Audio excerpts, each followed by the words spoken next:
Welcome to the Yeah We Know podcast, part of the Marinos Podcasting Network. You're in the ring with Jimmy and Rod. Rod, we went to Fastlane tonight.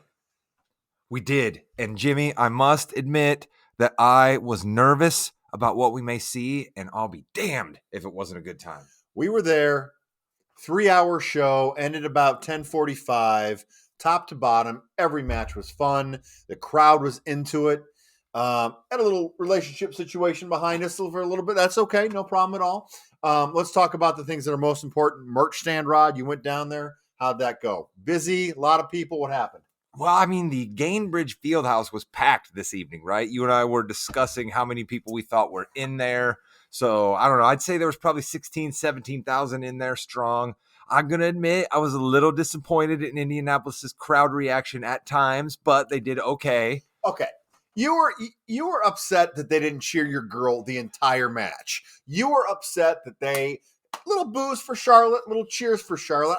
That's what you were upset about. Don't give me that. All right, but the merch table was absolutely packed to capacity. All right, so that I was excited to see. As always. And I got myself a LA Night Yeah t-shirt so I can join the masses. And I got me a Never Give Up John Cena towel because the GOAT was in person tonight, and that was exciting. So let's kind of go through all of the matches here. First off, we didn't pick what we thought was going to be the first one. We picked. We really thought the Cena match was going to be first, but it was Cody Rhodes, and he got a huge pop coming out. Jey Uso did as well.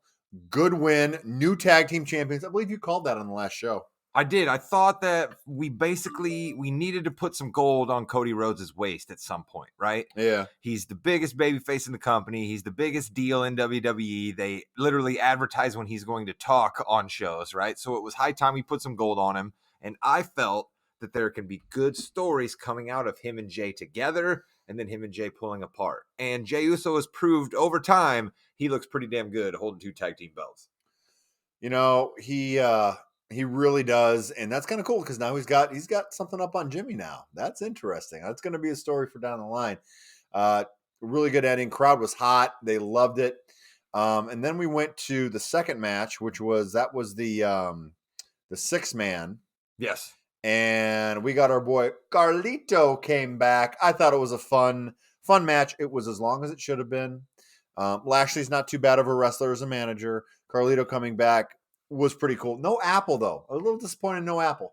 Our boy Carlito is going a little far there, Jim. I'm not sure that I am as aware of the Carlito oeuvre as you are, but the crowd seemed to be excited for it. He did the let me pull a guy down onto my knees type move, and then the match was over. So, but here's the question I have for you, Jimmy. Yes. If you're Angelo Dawkins and you are coming down in a match with Montez Ford looking the way he does, shirtless, Bobby Lashley looking the way he does, shirtless, yes, and you've got to wear that singlet, do you just feel emasculated as Angelo Dawkins walking in the ring next to those two? Okay, I felt emasculated, and I was in the 200 level.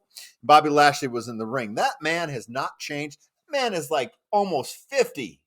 Not changed. 30 years. Same guy. That's fine. He's a mountain of a man. Even from the 200 level, you could see Bobby Lashley's shoulders just puffing out, like almost hitting the sides of the ring as he was walking down the aisle. It was trouble. Gigantic. And something we hadn't talked about yet, Rob. This is your first premium live event, right? It was. How awesome was it? There were no commercial breaks. Lovely. There was really no talking except for one thing that we'll get to here in a little bit. No talking in the ring. It was action, action, action. 5 matches for a premium live event is so little. It worked, though. It worked really well. Every match, I think, went as long as it should have. Well, listen, you know that I hate giving you props. Thank you. I have to do it very often because you are smart when it comes to the wrestling game. And you have many times said less matches is better because when you have less matches, you give them time to do things. Yep. You can have interesting spots. You can bring the crowd up. You can take them down. You can bring them back up again. And we had a lot of that tonight in all of our matches. And once again, Jimmy, you know what you're talking about. Everyone listening to our show should believe what you tell them. So if we look at this, because Gunther and Ciampa were supposed to be on this show.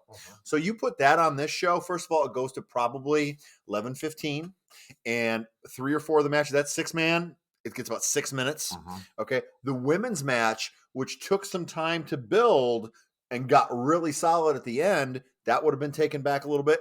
And of course, Ciampa and Gunther would not have gotten the amount of time they got at Raw. So I think that really helped up. Speaking of that women's match, Rod, you went out. You missed your girl's entrance. That's okay. I know. I'm so mad at She myself. did look up there. She was a little disappointed.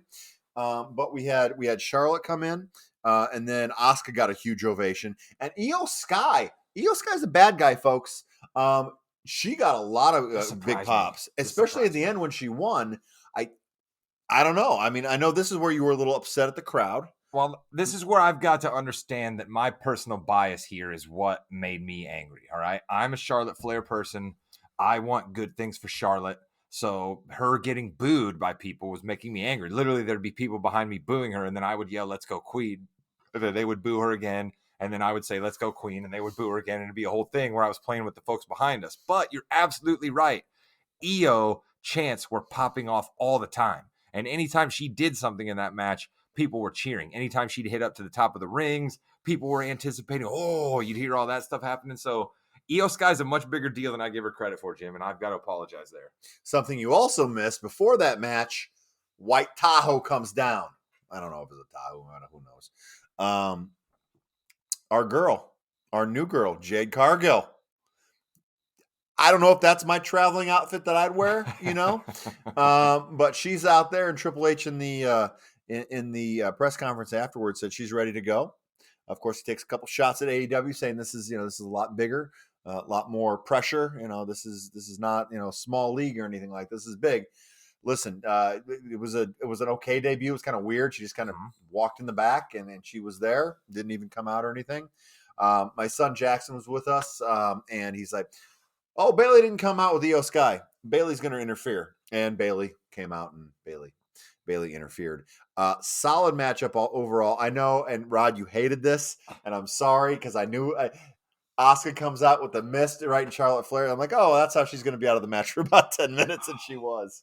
I continue to not understand how I'm supposed to believe that the mist in Charlotte's face incapacitates her for 15 minutes. But it has absolutely zero effect. Dude. She cannot see. Fine. But if the stuff in her eyes is burning her and making her not be able to see, wouldn't it also make sense that stuff inside Asuka's mouth would have some sort of effect on her?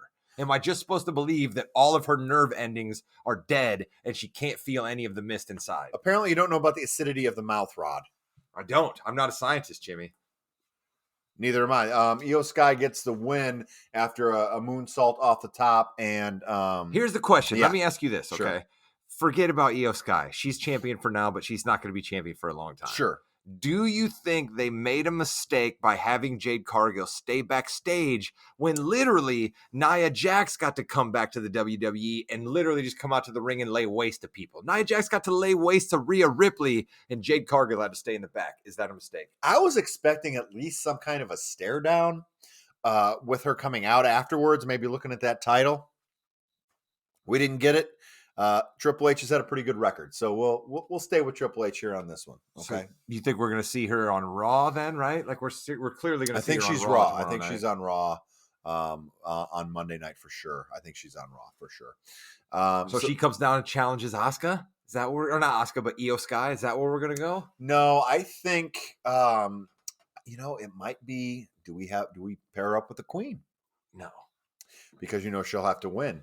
The Queen works alone, Jimmy. The Queen works alone, okay. But the Queen is a very good wrestler. Yeah. And Jade Cargill needs help.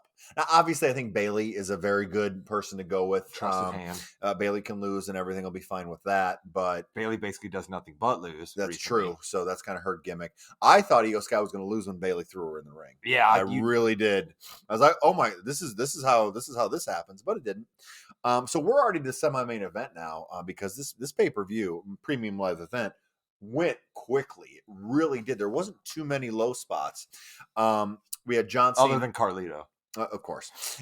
John Cena came. Okay, well, Pat McAfee came out. Right. And he was doing game day earlier in the day, so people weren't sure he's going to be there. He wasn't going to miss it for anything.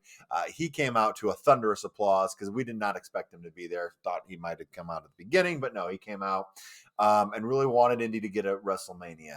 And it boils down to this, listeners, love for Indy to get a WrestleMania. It'd be unbelievable for that to happen. But I will also say, if Indy gives them the money and the freebies, then that might be a possibility. They've hosted WrestleMania before, hosted the national championship game, hosted another big game, whatever that is, in the NFL. They can host a WrestleMania. It'd be amazing, just like it always, all the other events were. But then he introduced John Cena, and John Cena came out again. Thunderous applause for that. I was surprised. Yeah. That Cena was the first guy brought out. And then LA Knight came right after him. And then Another the Bloodline. huge surprise there. Well, I think they wanted McAfee and Cena to be in the ring because McAfee's been in the ring with every single other legend. True. Might as well continue that. LA Knight came out. He got a huge ovation as well. But wait a minute, Yeah. Jimmy. We should also talk about the LA Knight of the whole event. Right? Yeah, correct. Yeah, 100%. For those of you who couldn't hear, first of all, getting into the event, doors said they were going to open at 6:00. They never opened that early ever. So we had some dinner beforehand. Really nice place, the Taxman Brewery. They're not a sponsor, but we'll take them. We don't have any Taxman. Yeah, he's drinking a Taxman. He surely is. And we came out of the restaurant, and the line was by the restaurant already. Yeah. It did move very quickly, but you were hearing all day long, all night long. Yeah, LA Knight, yeah. Throughout that line, they were throughout the pre-show when everything was just kind of merch table. Everything was LA Knight. They had a bunch of stuff there. Rod got some stuff. He was extremely over, and this match, Rod, was exactly what both John Cena and LA Knight needed. John Cena needed to get his cardio up for wrestling. Okay. And he was in there for a very long time, getting beat on. Solo did the same move like 16 times, I think, to him, each of his championships. See what I did there? And they just beat on him. Get his cardio up, get back in the swing of things, and then they made that tag finally. Yeah. It was a perfect amount of time LA Knight was in the ring. He was only in the ring for like 3-4 minutes. And he hit all his moves clean, crisp, got the win. Yes. Huge win there. Yes. Over Jimmy. Yes. Still a little dissension there like that. And afterwards they hugged, and Cena was going to raise his hand. LA Knight said, no.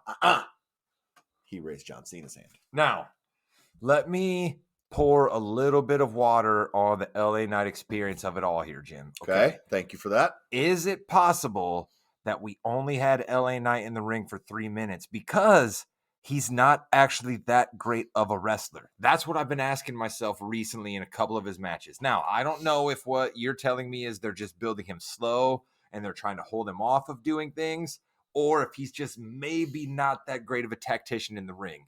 I'm a little worried. So you're kind of like a Karrion Kross worried right now, where, hey, good gimmick, good mic skills, ain't happening, right? He is a good wrestler. Okay. But you have to go to another level where he's going, right? And this is a slow getting him in that, okay? So he, again, crisp, clean, 3-4 minutes. That's all we needed tonight. You need to put him in the ring with a Seth Rollins. Sorry. But with a Seth Rollins, with a Cody Rhodes. I was trying to take my guy's title. Someone like that they're going to continue to make him be what he needs to be a main eventer in the WWE. He's got the crowds behind him. He's got the mic work. No doubt about that. And overall, it's just been a cool rise for LA Knight. When he came in as Max Dupree, like, what are they doing with this guy? He's a manager. Are you kidding me? Triple H did see something in him when he brought him into NXT.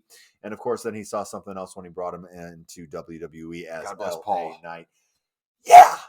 Okay. Then we had our main event of the evening. By the way, video packages galore tonight before everything.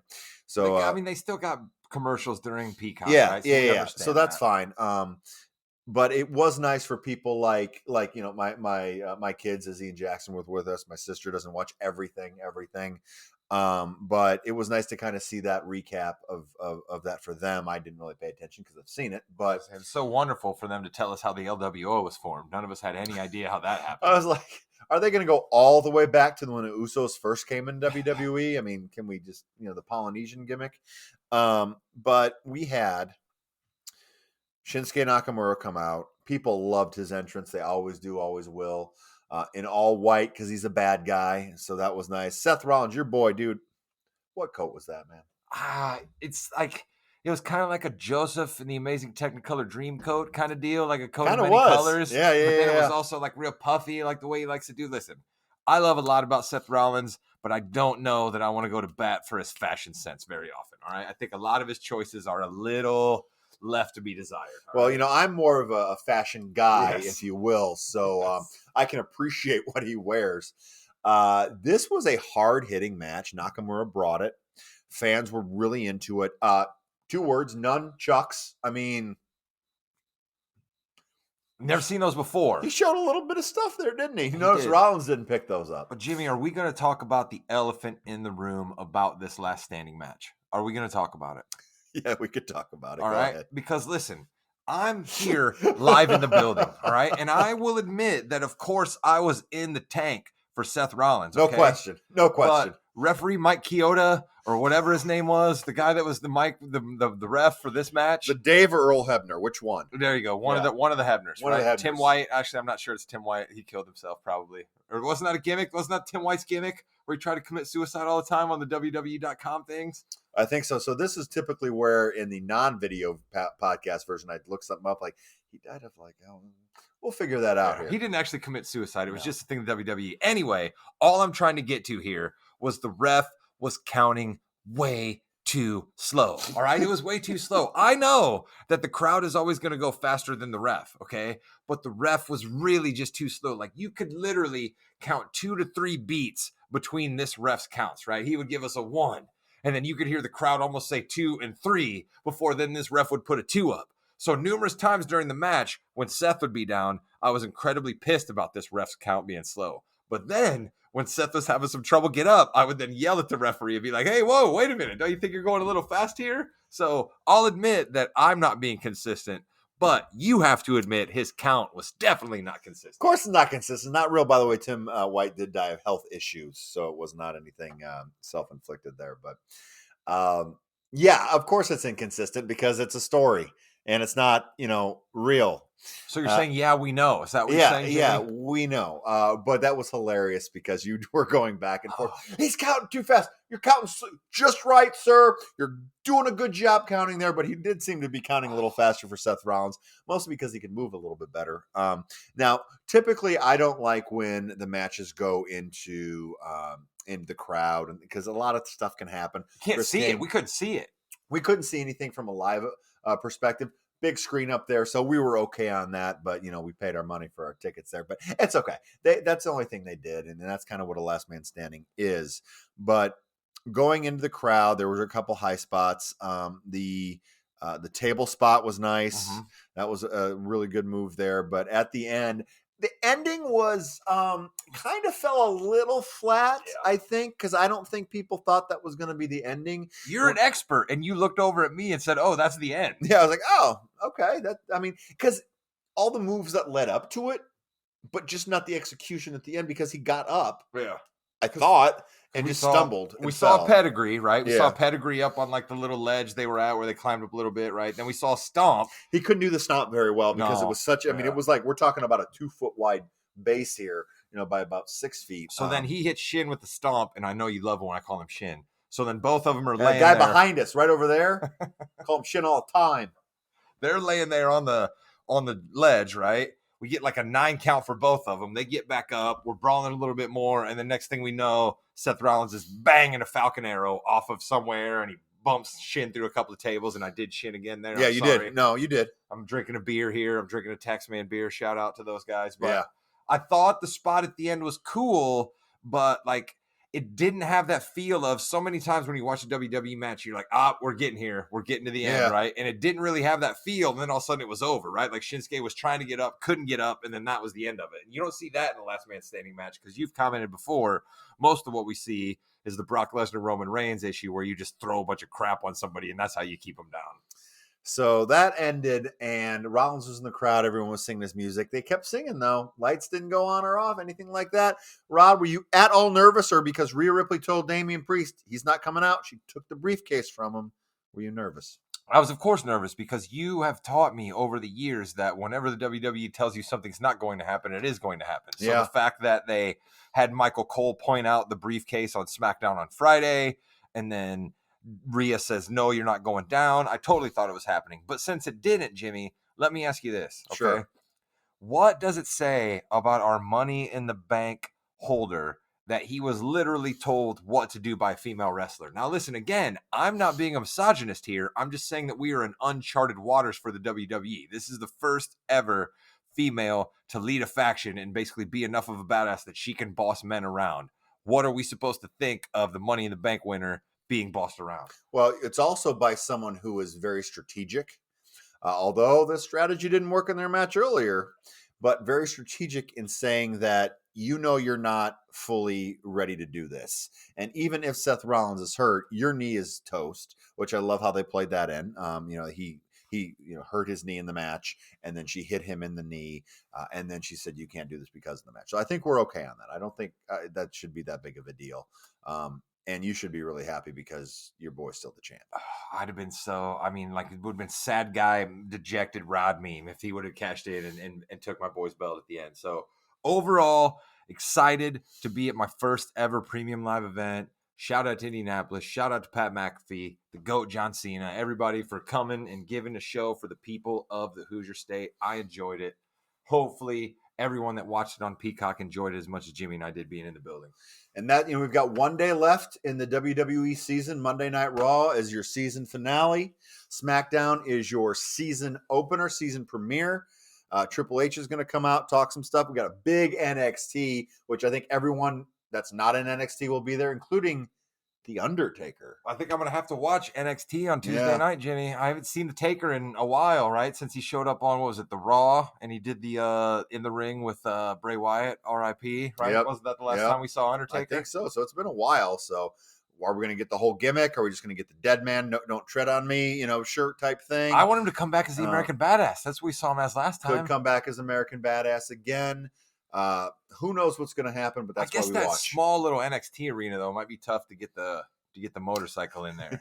He just has to walk it out. I'm there. I mean, he is a little older these days. Maybe just use the motorcycle like a walker, right? Maybe you can just kind of put that gimmick together that way. I'm sorry, Taker. I took a shot at you for being old. That's terrible of me. So he's in his 60s, though. We were in person. That's why we were able to do a couple of video, podcasts this week, video stingers and podcasts.